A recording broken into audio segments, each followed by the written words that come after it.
Mr. Crowley, what goes on in your head? Mr. Crowley, did you talk to the dead? Mr. Crowley, yeah. Robert. All right, Greg. All right, Michael. All right, Mark. Let's take this crowd to a fever pitch, boys. Have at it.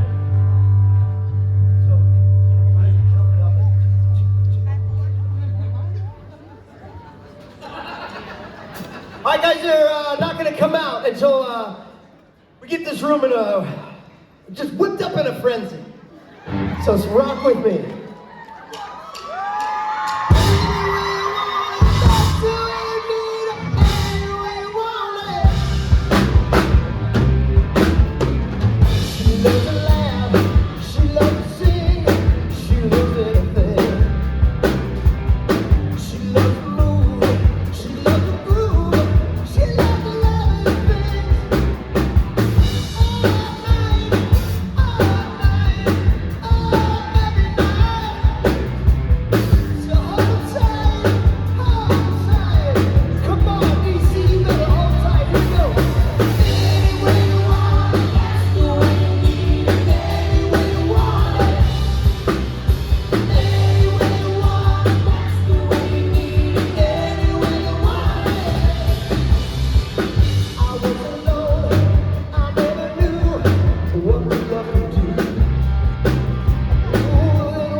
Good people of Washington, D.C.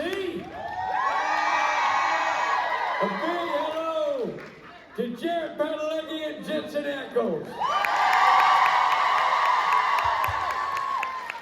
And Mark Shepard. I didn't know it was you. Crazy, right? Yeah. I could tell it was him backstage. This was off tempo. All right, ladies and gentlemen, Crowley himself, the king of hell.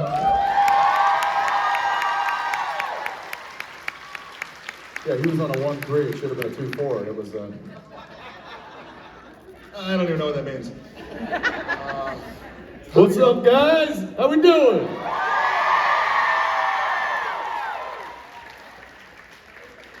Thanks for bringing us out here. Wow. Wow.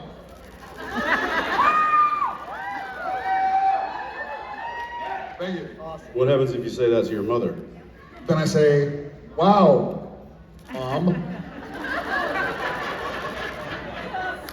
I just taught that to the cast of Fire Country, and they were like, "That's so stupid." And I was like, "I know." You're like, get used to it. You're like, did you hear about the explosion at the cheese factory? No. Debris was everywhere.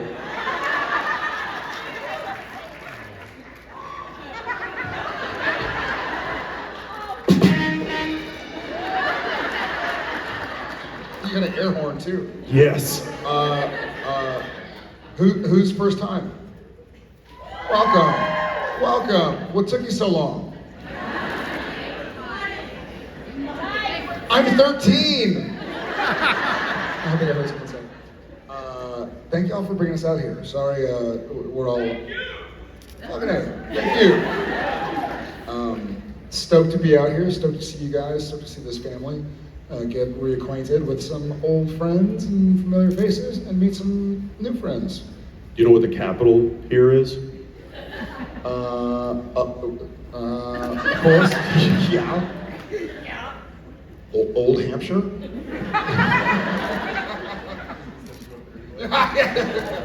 we used to do that on set. We used to do the capital game. Oh, and the Let There Be Light. So is it the 7th day? I guess it is. Thank you. I'm a theologian. Hey everybody, there's some faces. Well, thank you for having us out here, and apologies to a few of you yesterday. I was a little tired, so I couldn't tell. I couldn't tell. Champ.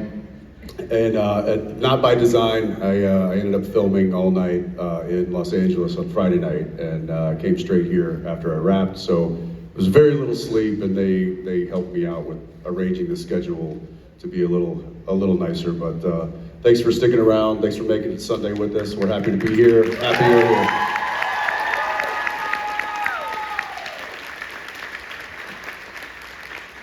All right. Well, let's not keep you guys waiting. Let's hear some questions. Let's hear from this side first. Hi. Hi. I'm Daisy. I'm Jared. That's Jensen. I would have never guessed. I don't know if you've ever heard, but the only thing meaner than a teenage girl is a preteen girl. I have a little girl that just How old? She's 11. She just started middle school. As girl dads, what would your advice be on handling bullies? We have had issues since the 3rd grade. They continue to follow her, and they actually just added new phone numbers and got to her again last night. So how would you handle that kind of situation? Wow, I'm so sorry, Jason. My daughter is 7, so she's the household bully. I don't mean to tease her, but I think Ackles is probably more well prepared for this, with his daughter being, 11. First, I will say this. I'll share you a little story, because yes, my daughter is 11, and she is very clearly has moved into this preteen part of her life, and it's scaring me to death, because I just, I'm also working away from home now, and I fear that I'm going to miss like the last few years where I'm going to be the center of her universe. And I got a comment from her the other day. We talk daily, and she, I think it was just Thursday. She's like, "Dad, I'm just really missing you today." And I'm like, "Oh, honey, I'll be home. I'll be home next weekend." And she's like, I miss you so much. I can't even function." And I'm like, I still got a few years. I still got a few years. That was a good one. That fueled me up for a while. But to answer your question, we dealt with that a couple of years ago, maybe a year and a half ago. There was somebody at school that was not just targeting JJ, but a few of the girls, and I mean, we were fortunate enough. We moved, so we just said, "See ya," and extracted her from that situation. Obviously, yeah. Obviously, not everybody has that option available to them. What we were doing and what we were beginning to kind of get into was talking to the the school board, not the school board, but the teachers, the principal, the assistant principal, talking to the counselor, making them very aware of what was going on, and getting a plan from them that we could also alter and give our 2 cents. And if you don't have people in the school that are collaborating with you on how to deal with the situation, then maybe more drastic measures are in order. Maybe moving a school, maybe trying to do something of that nature. But That idea actually gives her panic attacks. What's that? That idea actually gives her panic attacks. Moving school. Mhm. Yeah. So she is diagnosed with pretty extreme anxiety. Mhm. We've had to medicate her over the last year or so. She is Is she talking to a child therapist at all? She refuses to go. Okay. We had her in with one, then she figured out what's going on, and she was like, absolutely not, I'm not going anymore. Mhm. But we have had everybody involved, from the teachers to the principals to the sheriff's office, Mm. and they will not leave her alone. So. Have you talked to their parents? This school won't give me their information, Right. so I had to give That's the tough. information to the sheriff's office. Right. Well, I wish I had an answer for you. I really do. That seems like a really deep situation. I wish you all the best. Don't give up on it. Keep fighting that, because you're the only one that's going to really fight for her the way that she needs to be fought for. And I think, remember that. I think, again, such a difficult situation, and humans are so strange. It's a difficult concept for someone that age, but you deal with it. Like, I have bullies right now. Look at my Twitter feed and see a lot of jerks, and it hurts. So I try to avoid it. But if you can help her understand that hurt people, and just try and get her to understand that. It doesn't mean it's okay for them to hurt people back, but they're hurting also. They're probably getting bullied at home or something. It's heartbreaking to think about. And I wish you all and your daughter all the love. And you get as much help as you can, and as much support as you can. You maybe go talk to a therapist or somebody that deals with that kind of stuff, so that you can be given the tools that then you can pass on to her. You know what I mean? Arm yourself up to the teeth. There's plenty of people out there that will absolutely help you. So you find the help. If she won't do it and she's resistant, you do it. You do it, and that way you've got the skill set and the tools and the armor that you can impart on her. Thank you very much. Thank you. All our love, JC, all our support. Thank you.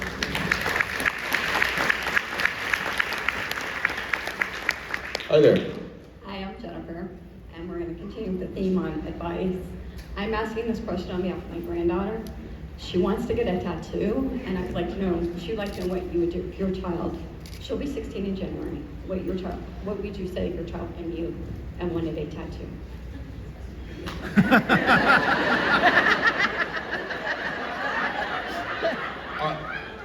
At 15, I would say you're allowed to get one tattoo. It has to be right here and say no regrets.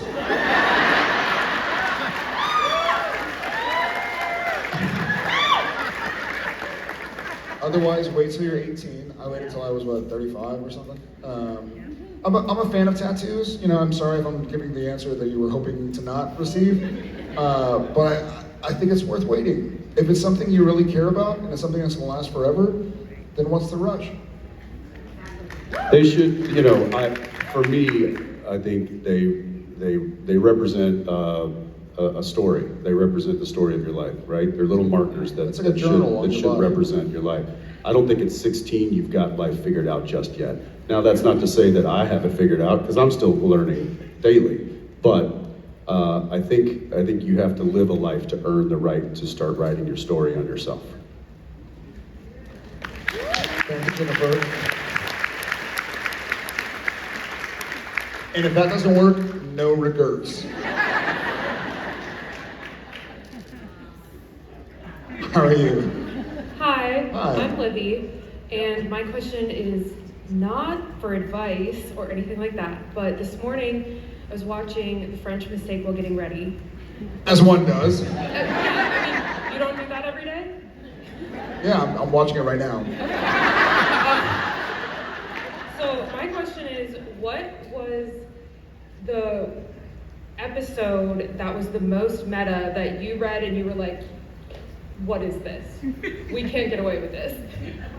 French mistake! Yes. It was, Does it get any more meta than that? we had Jared and Jensen playing Sam and Dean, playing Jared and Jensen playing Sam and Dean. If that's not jumping the shark, that was honestly the most meta. And I don't, I'm not gonna speak for Ackles, but for me, it was so nerve-wracking. Because I was like, are we like trying to get canceled? Like what's the end game here? Yeah, season 6, right? Yeah, season 6? Yes. Yeah, that's right. Season 6. Yeah, that was certainly the most meta that I can recall. But in hindsight, it's one of my favorites. So. I just remember when we talked about it, because they called us. They don't do this very often, or they didn't do it very often. There were only a few times. I count on one hand how many times we had a meeting about an upcoming possible script, and that was one of them, because they would be using our likeness and our real names, and they kind of wanted to make sure we were cool with that. And I just remember he and I kind of thinking about it, pausing for a little bit, being like, wow, this sounds like a horrible idea. But our response to it was, as long as we're just playing Sam and Dean, and we never deviate from who those characters are, you can put us into whatever weird universe you want to. And they certainly did that throughout the 15 years. But another one was the 200th episode, was the High School Musical.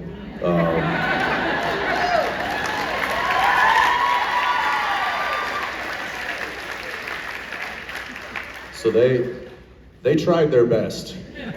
But again, I think when it all came down to it, as long as the core and as long as these characters we weren't changing them. We were still playing them in anywhere they were. Then I think it held the nucleus of the show. It kept it rooted in what it was originally. So I mean, it was one of the great things about doing a genre show, is you can really do crazy, wacky stuff, and we had some really. And there are people crazy enough to watch it. And people crazy enough to watch it.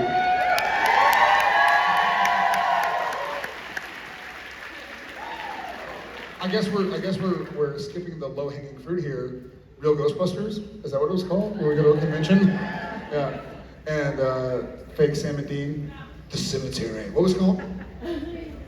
No, not Ghostbusters. No, the one where we go to a convention and Rob's there. And real Ghostbusters. Yeah. The Cemetery. And they're like. Look, I don't sound like that, do I? But again, as long as we just stayed true to the character, they did whatever they wanted to. Clearly. Thank you so much. Thanks. Cheers. Hi. Hi there, Nick. Nice to meet you. No, Jensen. I'm Jared. What's your name? Nick. Nice to meet you, Nick. So quick, y'all's message, just kind of sticking through, was a big motivating factor amongst many for me in getting my master's and being a therapist and currently a school counselor. So I just wanted to. JC. Yeah. JC. Nick. JC. Honestly, happy to. This was a 24-hour change of a day for me, so thank you. Actual real question. What is your favorite stunt that another cast member was put through that you just enjoyed either seeing or being a part of? When Cass goes flying out of the 8-story window. I did not want to do that. I did. I did not. That looked like so much fun. Obviously, they didn't let Misha do it, and they wouldn't have let me do it either, but that looked like a lot of fun. I was really happy to not do that. I was happy to not do the Hellhounds end of season 2, dragging you to hell and all that. Was this ones that you glad that we were glad we didn't I'm have to working do? backwards, process of elimination. Like, Did I misunderstand the question, or is he completely changing it? no, like you saw it either if you took some joy out of it, or you were like, okay, that actually looks really fun, like that someone else. Oh no, there's probably more of the opposite of like, I'm glad that wasn't me. When you I think I stop- have more of those. I think my favorite stunt I was ever a part of was not doing the fight with Michael and Lucifer.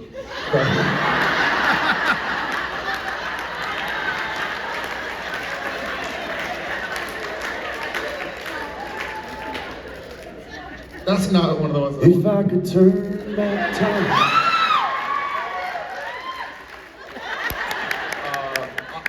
I'll say this. I kind of got to be a part of a lot of these, but a lot of the driving shit that Ackles got to do, I was like, God, I wish I could do that.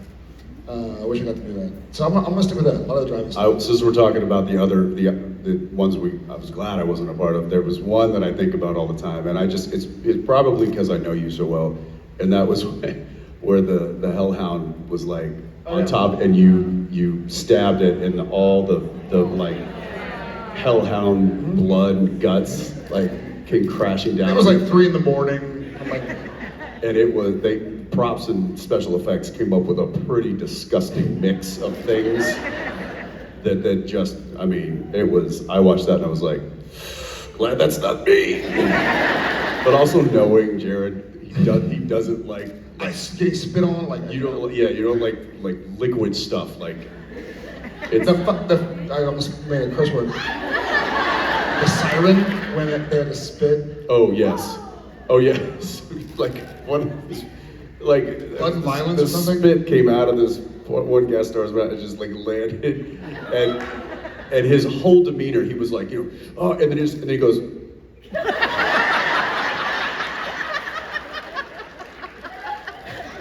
Get it off.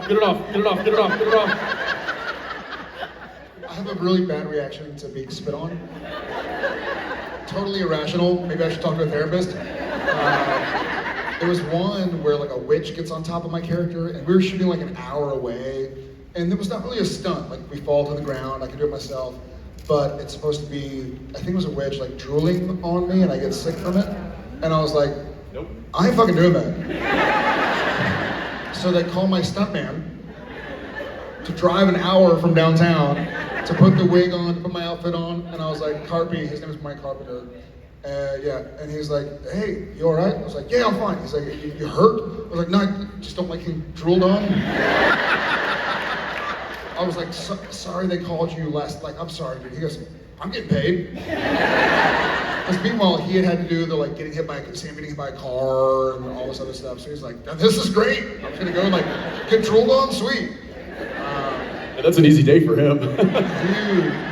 And then when we were doing, so Mike Carpenter, love him. We were doing the scene where it's Sam and somebody, it's 2 Sams, and we're in Panther Paintball walking, I forget what the Sams were. But we're walking around each other, and so he was playing me for the off camera, and he had my lines when I was playing Sam number 1, he was Sam number 2. I think it wasn't Hell Sam. Soulless Sam. It was maybe Soulless Sam and Sam, and walking around each other. And so we did the first take, and he does the lines of the Sam that he is. They call cut, and he's like, dude, that was the scariest thing I've ever done. Can you just hit me with a car or something? Like, he had memorized all the lines. Stunt guys do not like to Do not do like dialogue. dialogue. They do They're not. like, throw me through a wall, please. Stab me. Yeah. But yeah, I think the driving stuff, I found myself envious of here and there. Yeah. Thanks, man. Thanks a bunch. Thank you guys. Thanks, Nick. JC, find him. Hi. Hi, my name is Haley, and Hi, my Haley. family just finished actually watching Supernatural a couple of weeks ago, and we're really obsessed with the car. So I was wondering if y'all had any stories with or about Baby on set. We do. Oh, countless. I will say this, that you may have noticed that in the beginning of the series, the car had police lights. Yeah. They got rid of those Spotlights. because Jared and I were children. with high-powered halogen bulbs. and continually blinded people on set with those things as a joke, and they didn't find it very funny, especially when looking through a camera lens with like a diopter on it, and the guy's like, ah! So We they, thought it was funny. oh, hilarious. They removed those. They disconnected the horn. Because impulsively, if there's somebody leaning over the hood like a grip or Setting up lights. like setting a light, I have to scare them with the horn. That got disconnected. The radio once worked. That stopped. So they basically made it Jared and Jensen proof by the third or fourth season, and then we just. So then at that point, then it was just dealing with Jared's gas. So the upholstery burned, not under his seat, but under my seat. I don't know why. They had no fix for that. And then it did get smashed one time, not on set, but we had used it on stage, and we were shooting, we call it PMP, the poor man's process, which is when we, Sam and Dean are driving, and we have people with Hudson sprayers, we call it, to make it look like it's raining. The lights are going around the car, and there's another light that looks like the street lights going back and forth. And then we're done with that scene, we're gonna go do something else. And so our picture car guy, Frank, is gonna go take it and put it on the back of a flatbed to take it to the set for tomorrow or something. So we're blocking the next sequence, and we see a bunch of people, like assistant directors, like, oh no, like Frank, well, what's going on? Frank what? Like, Frank got into a car accident in the Impala. We're like, what? And so we leave, like he's just outside stage, he just left the property and smashed into a tree or something. How in the world? And so we go run over there, and the fire truck is already there, the ambulance or something, and Frank is outside of the Impala. The Impala's off in the bush, about 100 feet, like over a ditch, and we're like, "You all right? You all right? Are you okay?" And his you can see through his t-shirt that his clavicle had snapped, and he's in pretty bad pain. They haven't given him anything. It's Canada, so they give him like maple syrup or some shit, some poutine. This will make you feel better. And so we're sitting there and we're like, "Hey, you okay?" He's like, "Yeah." We're like, "B, what did you do to the car?" And I guess the accelerator, the throttle had got stuck, and so it was, I think it was still a carbureted engine, and the carburetors had stayed open, and so the car was just, and he jumped the curb, and he couldn't hit the brake because the engine was being fed fuel. And so we're like, "Okay, you're fine." He's like, "Yeah." And I say, I'm sitting there talking to Frank, and he's sitting on the ambulance, and they're kind of trying to tend to him, hold his elbow. And I was like, "Hey, is he okay?" And the guy's like, "Yeah, he's gonna be all right." I was like, "All right, well, I'm glad he's all right. Just and don't worry about his face. He looked like this already. His face was fine." And so Frank is like, "Ha ha, oh, damn it, ha ha." He's laughing. He's like, "Man, I needed that laugh, but that hurt to laugh." Yeah, so there was a lot of stuff that happened.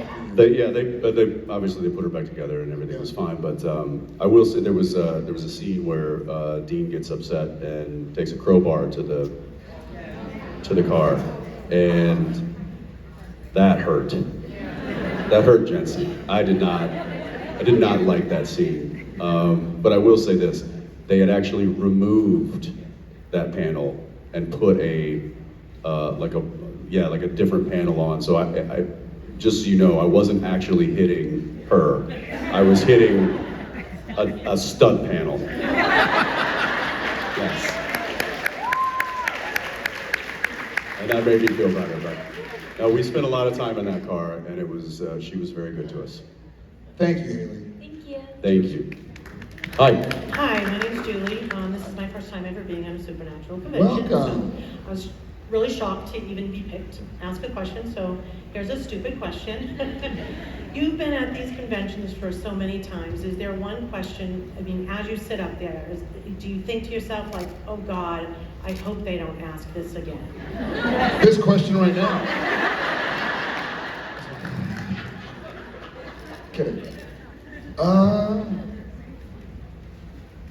Yeah, some of the prank stuff, because we didn't really prank, we kind of just had fun on set. People are like leaving line right now, like, here's my idea. I don't know that there's any one that we like, ooh, let's, I hope we don't get asked that, because also, if we get asked the same question that we've answered before, sometimes now we've had time to think about it, or it jogs a different memory that we can share, and sometimes, and the answers, are usually a little different.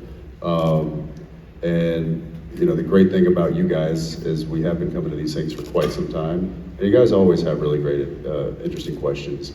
You always set us up for good anecdotes or stories or whatever it might be. So I don't think that there's a question. It used to be like, oh well, we need to make sure stay away from this topic or don't say this or that. But you guys are just so great and respectful, and you care about the show and these characters just as much as we do, and so I think you guys just do a great job, and it makes being up here just that much more enjoyable and that much more fun. So yeah, I don't think there is one that we're like, ugh. And if there is, we'll freaking tell you.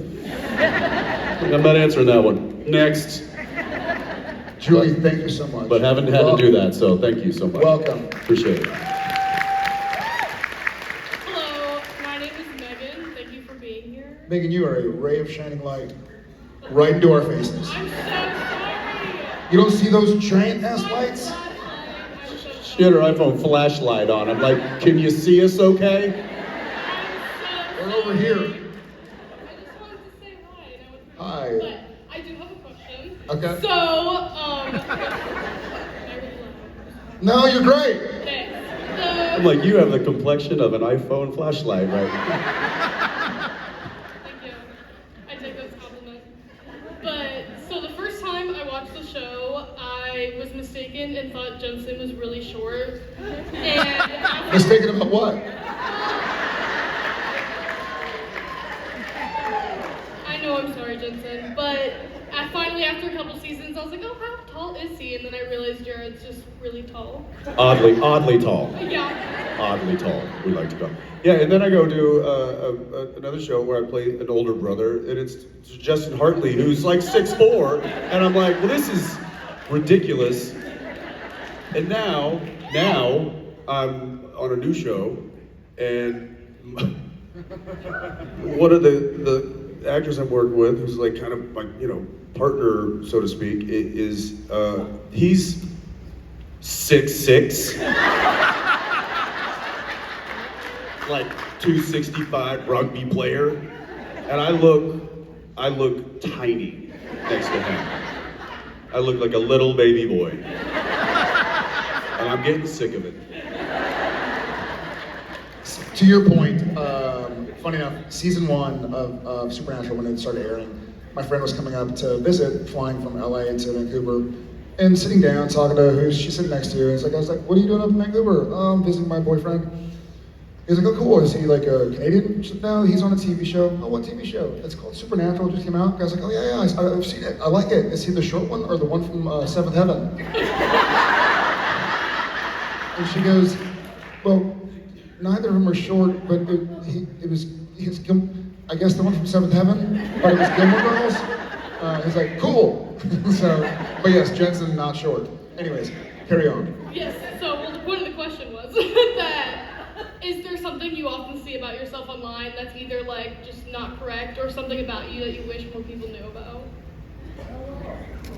That became a really sweet, thoughtful question all of a sudden. That's a good question.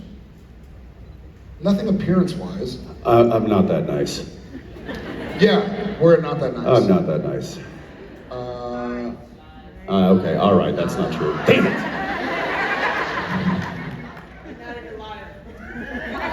I am not. Ask my wife. I am not a good liar. That's one thing. I'm not a good liar. That's right, yeah. Just because I have an acting career does not make me a good liar in real life. Right. You'd think I would be better. I am not. The funny thing is that very rarely have I ever lied on camera. I've told just somebody else's truth. There are times when Sam lied, or there are times when Cordell Walker lied, or Dean. You know, there are times when they lie on camera, but the majority of the time, they're telling the truth. And, you know, whatever you see for 30 seconds on camera, I've read for 30 hours to prepare how to tell that person's truth in that scene. Not 30 hours, but certainly hours and hours. Yeah, I don't think I'm a good liar. I know I'm not, because I'm like, you know, Danielle just sees right through it. She's like, did you do the thing I asked you to do? I'm like, uh-huh. Did I? Ooh, Uh-huh. that's a hell of a question. Yeah, I took care of that. Yeah, what was it? This is the thing. I did the thing. I got it's fine. It's done. She's like, you have no idea what I'm talking about. Yes, I do. It was the. It's off the but list. it's fine. Check. You don't even have to worry about it. You don't have to. She's like, I already did it, and I'm like. She's like, you're awful at that. Like, no, I was just saying it was done. I went to go do it, and I noticed it was done. So Yeah. I thought I must have done it. There's like this video of this guy. He's like, if you put, he's like, have you seen? He's like, it's magic. If I put my laundry in this thing, the next day it's clean and in my closet. It's this magical thing. And she's like, yeah, is that right? Tell me about it. I feel like that sometimes. Thank you so much for your question. Thank you. Sorry about the flashlight. No, I love it. I love it. Cheers. Hi. Hi, my name is Esther. First, I just want to say Supernatural pilot aired on my 12th birthday. Everybody's doing math, right? Well, happy late birthday, because your birthday was what, a week ago? Yes. Okay. I'm 31. So my question is. Wow. So my question I got there. That was it. That's what I was. Yep. So my question was, obviously Supernatural is a huge fandom and a huge family, but were there any TV shows or maybe fandoms that were influential to you growing up, both of you? Home Improvement.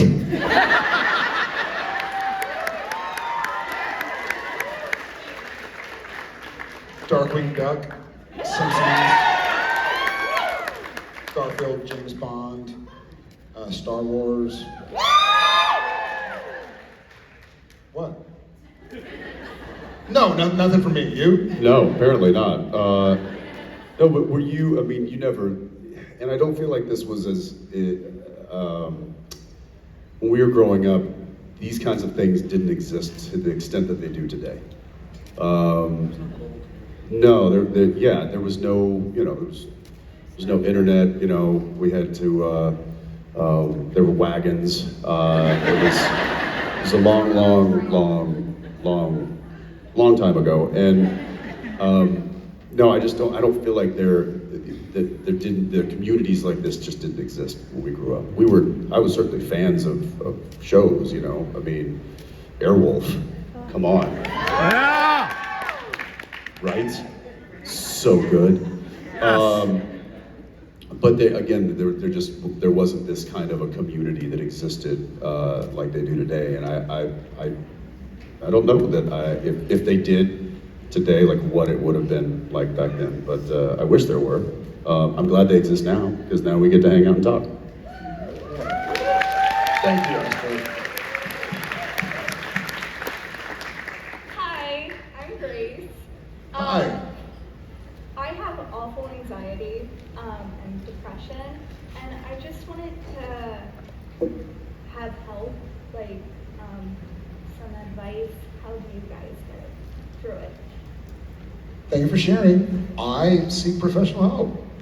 I do, like our friend Knerq. I mean, I accept love from those around me when they have it to give. I try and just let hatred or bullying bounce off my shoulders as best as I can. But I'm very proudly in therapy. I have 2 sessions this week because I haven't seen my doctor in a little bit. I'm in Vancouver. But yeah, I try and I try and find somebody who's professional and non-biased to talk to and realize how funny the human condition is. Yeah. Well, I think you've already taken a big step in it, admitting it, knowing it, and even being able to say it to a crowd of people. So, good for you for that.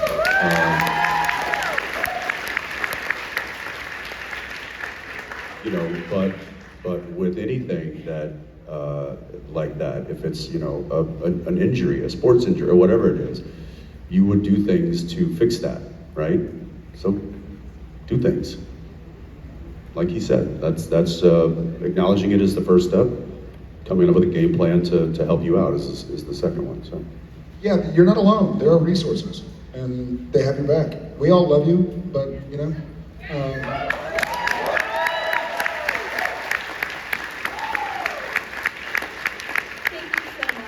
got it. Keep sharing. Thanks for being here. and know it's a journey. It's not something that just gets fixed. It's a journey. So Thanks, Darwin. yeah. Hey. Hey, my name's Luke.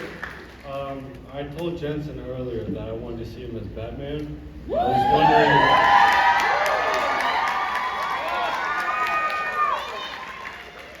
was wondering what are some dream roles that you guys have always wanted to play? That's a great question. Batman.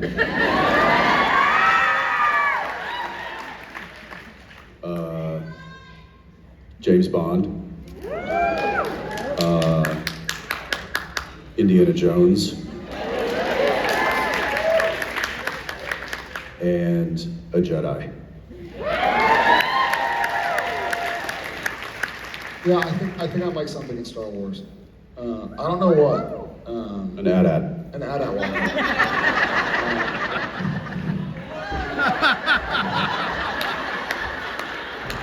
Pew, pew, pew, pew. You'd be amazing at that. Dude, that or Jabba the Hutt.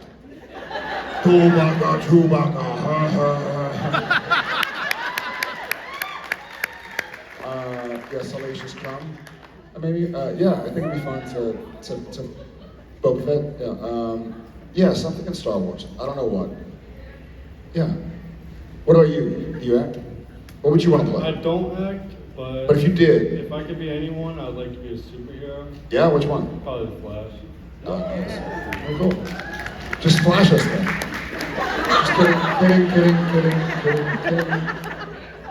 Just kidding. Sorry. I'm gonna. The Flash, not A-Train.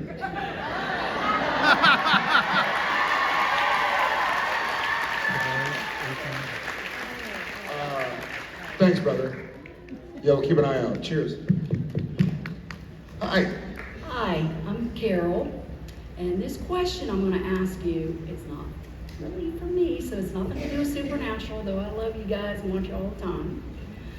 This has to do, especially if you've got kids and We do. Anime, okay? If you've seen Ben 10 and Dragon Ball Z, would you, Jared, or you, Jensen, if they played a live action movie, be Ben 10 or Goku, Dragon Ball Z? I'd be Rin Tin Tin. I think he's, it's just a strong canine character. True. And I think I'd be the ballsy one.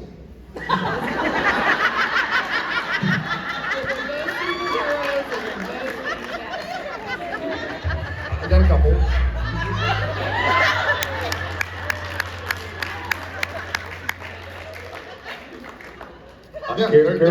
Carol, I'm not overly familiar with a lot of anime, so I can't give you a proper answer here. So what? I could be online? Don't look up online anime. I could.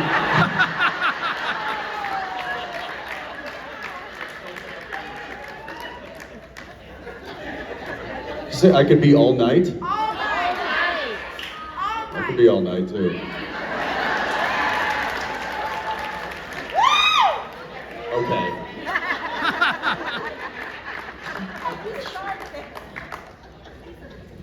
What?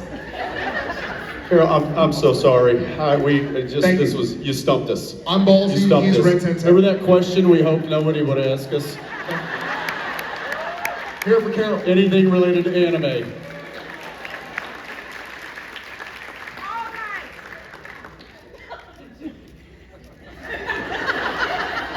Hi. Sorry. Welcome. Beat that. My name is Laura. Hi, Laura. Hi. So my birthday was on Friday. Happy late birthday. Thank you. My question is, we didn't see or learn much about how Sam and Dean spent their birthdays before the show. That's a statement, not a question. I'm getting it. I'm teasing. Let me. It's her birthday. Okay, I'm sorry. Hold this. And what we did learn wasn't always nice things. My question is, if we got to see, scenes or dedicated episodes to how they would spend their birthdays, what would that look like? What would you want for that? Arcade. I think Dean in like an old school arcade would have just been awesome. I can see him like waiting behind some kid who's playing the game he wants to play.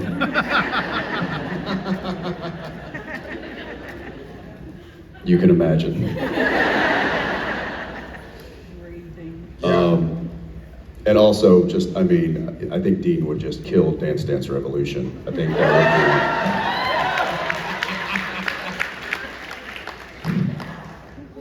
Yeah. Reboot. I think Sam would probably read or like sit outside and make salad.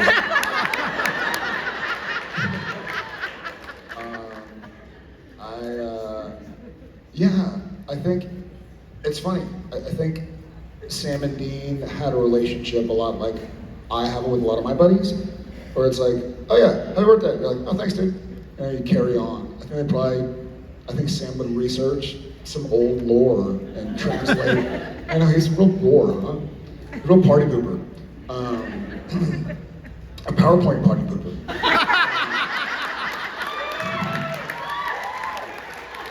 Sam would have a PowerPoint party. if you don't know what that is, good for you. Enjoy it while you can. But if you want to learn about like the Shackleton expedition or like Lewis and Clark, like old school explorers, I have a friend for you. That's what she does. Her PowerPoints are like on explorers. Thank you so much, and sorry again. Cheers. Thank you. How are you? Hi, how are you? I'm here with my amazing mom. She's right over there. Hey, Mom. She and I have a question for you, a little bit of a hypothetical like the last one. So, season 16. I haven't watched it yet, don't ruin it. Spoiler alert.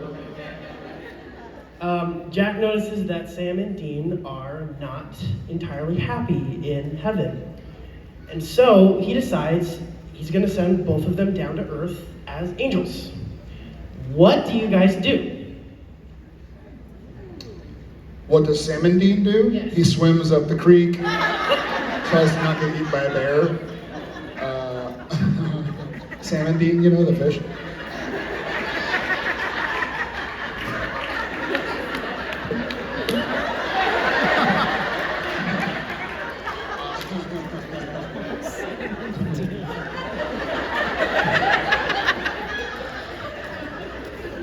What kind of angels are we? Are we like junkless angels? Because that changes. No. I think apparently everyone's celibate in heaven, so I think they kind of like do some stuff. He's laughing. Sorry, Mom. Jensen. Not junkless. We're not junkless? That's an important detail.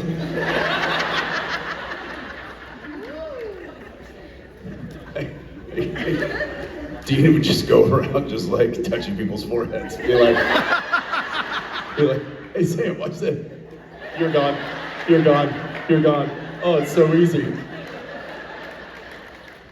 Just flying here and there. Oh, yeah. What do we do? I don't know. I don't know. But tune in to season 16 to find out. Thanks, guys. Thank you. And thank you, Mom. Hi. Hi, I'm Dawn from Warren, Michigan. In season 5, episode Dark Side of the Moon, Sam and Dean found out that they were soulmates, and it was never really addressed after that. So what did they think when they found that out? I think they knew.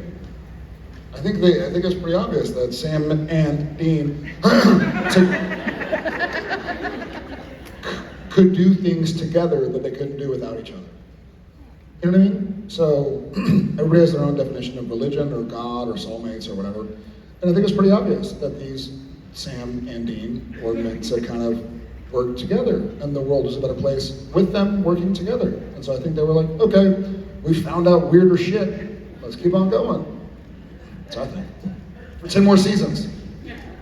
Yeah, it was that, okay, well, I guess we are codependent.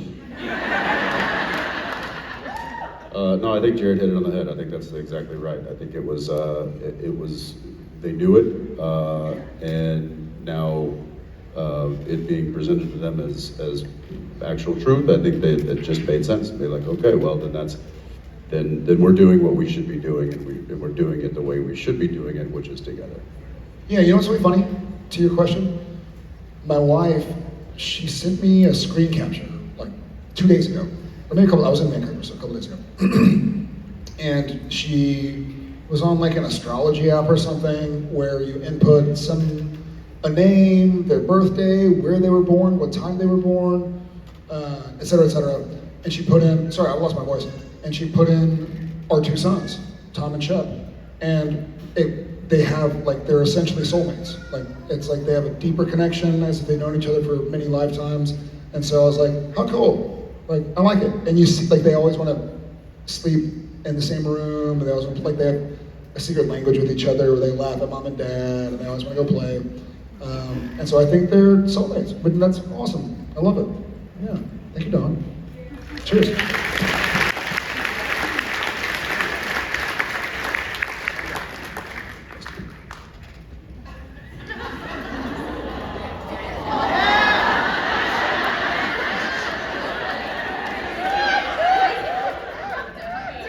Oh, I want to so bad.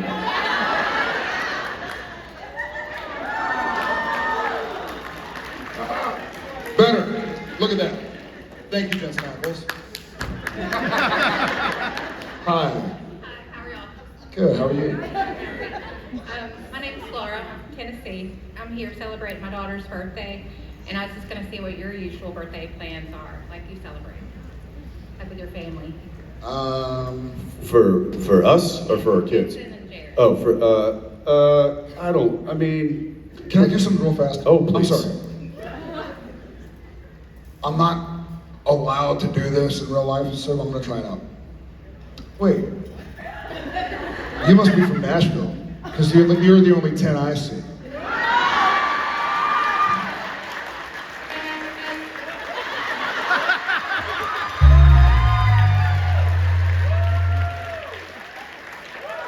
Carry on, carry on.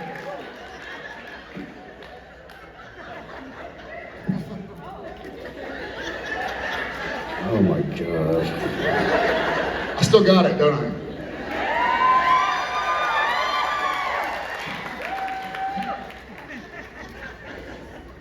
I think after you get to a certain age, the birthday things are a little less and less, unless it's a big one, kind of a thing. And then you do something to celebrate. But I don't know. For me, I'm not one to try to do something like, oh well, it's my birthday week. Like what? When did it become a week? No, people, you get a day. What did you do? You get a day. What did you do for your 50th? Can you remember that far back? To his point, I agree. Jen asks me every year, like, hey, what do you want for your birthday? Like, do you want people over? Do you want to be alone? Do you want to like go on a date night? And like, what do you want? And I'm like, a nap. Legit a nap. And I'll say this, and this is really funny. I was very fortunate. I think from my 18th birthday, I was working on Gilmore Girls when I turned 18. I worked every single birthday until I think like season 4 of Supernatural or something. And season 1 of Supernatural, we were in Vancouver. We were shooting Wendigo up by the Britannia mines on the way to Whistler. And there was no like, well, there was internet, but everybody had like flip phones or a Motorola Razr, the old school Nokia things. And I didn't mention it. I didn't like, it's another work day, like whatever.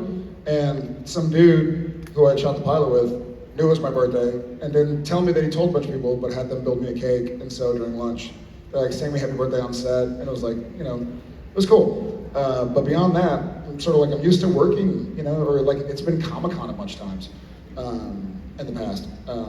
So yeah, I'll take a nap. I just heard this thing recently. I don't know if it's true or not, but there was something, somebody said that by celebrating your birthday every year, that you neurologically get older faster. That if you don't actually acknowledge like graduating from year to year, like it's just all like it does something psychologically that you actually. That's called ostrich syndrome. If you just keep your head in the dirt. That's how my 6-year-old plays hide and go seek. I can't see you, you can't see me. No, but it makes sense. But like seriously, like there's I've met some people who like, you know, start talking about age. How old are you? They'll be like, I don't know. I kind of stopped counting after a certain. Like, you seriously don't know? They're like, yeah, I could probably figure it out.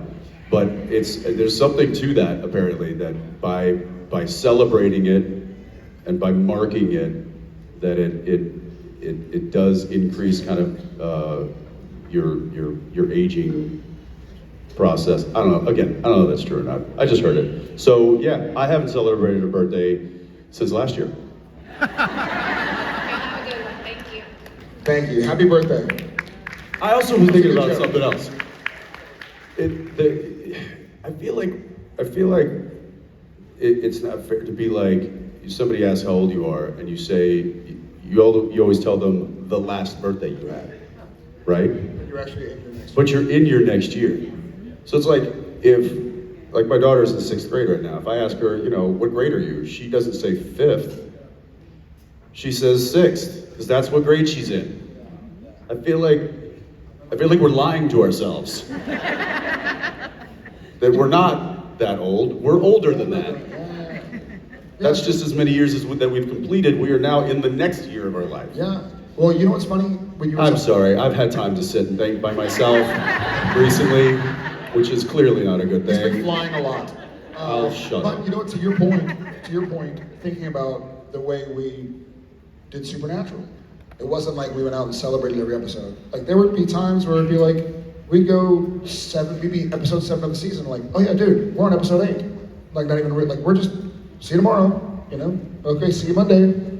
We weren't like, dude, an episode down. That means it's first season plus second season plus second. So we just kept working. That's why like people are like, hey, what episode was, and I don't, because it was 9 months of one episode for me, because there was never that kind of hard end. It was like 100, start. 200, 300 maybe, but right. Yeah. But all of the episodes, it was just there was no stoppage. It went from one episode, the next day we were on another episode, and it was just so. Then we were in a barn. There was rebar. Yeah, it's too soon. We just talked about the Junk Angels thing for next season. We're still in the rebar.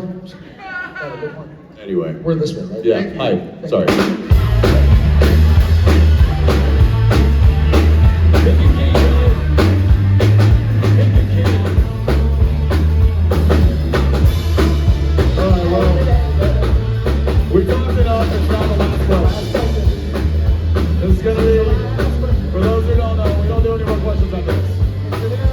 There's one last question. We're going to bring you up here. We're going to give you a question.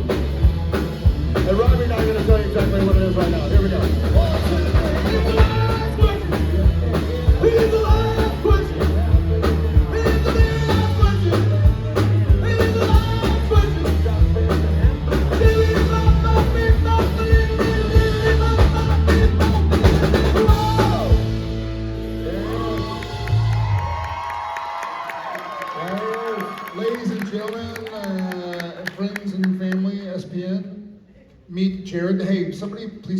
recording this and you upload it to YouTube because he's phone free since he's on stage, but I want to make sure he sees and remembers this moment. My friend has the best name on the planet. I'll let you guess what it is. Richard. Jensen. Jared. Jared. Let's hear for Jared. Brother, where are you from? Right here in Virginia. Well, what we do is for the last question of the con. Excuse me, Mark. That's Mark. Let's hear it for Mark. So what's your question, brother? All right, so actually it's more convenient with having everybody else up here. I had a film question for you guys. A film question? Yes. Okay. So maybe it's recency bias on my end, but in the last couple of decades, I feel like maybe writing has sort of changed sort of in terms of like character development, where your protagonists... In general, yeah. Yep. Where your protagonists aren't always like true, just, and honorable. Your antagonists aren't always like pure evil. And I feel like Supernatural was kind of like a big example of that. And every character sort of finds their own line of morality subjectively in their own, like in real life. Is that a trend that you guys have noticed, and what are your thoughts on that? I think it's a wonderful assessment.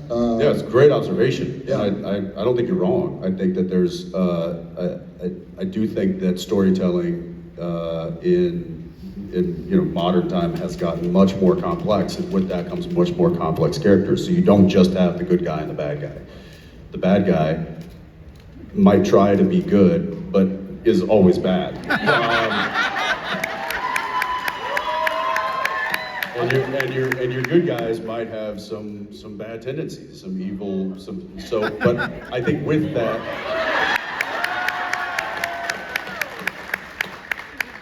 again, I think with that comes more complex story, comes obviously more complex characters, and I think that's probably the product of the evolution of just writers getting more savvy and storytelling getting more rich. And audiences. And audiences also getting more savvy For with many what years, they want. Jimmy Stewart is always good. Christopher Lee is always bad.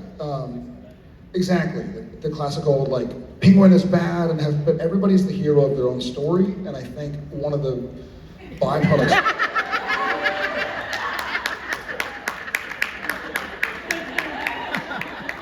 One of the byproducts, I think, of an accidental possibly of being in a global place where we know so much more about everybody, and good people do bad things, and bad people do good things. And I think it's become a more interesting story for viewing audiences. They're much more savvy than they used to be. I think that's a great observation, dude. Well done. Jared, thanks, man. And that was it. From the coolest Jared I know. That was the last question. No more questions. Good question. Good question. All right, there are no more questions. That was the last question. That was a fantastic question.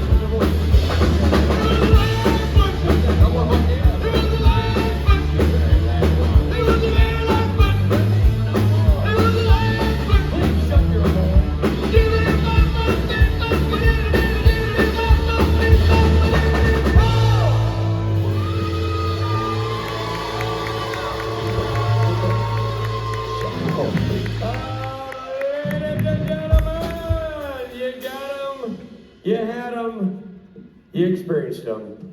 Jensen, Ackles, and Padalecki.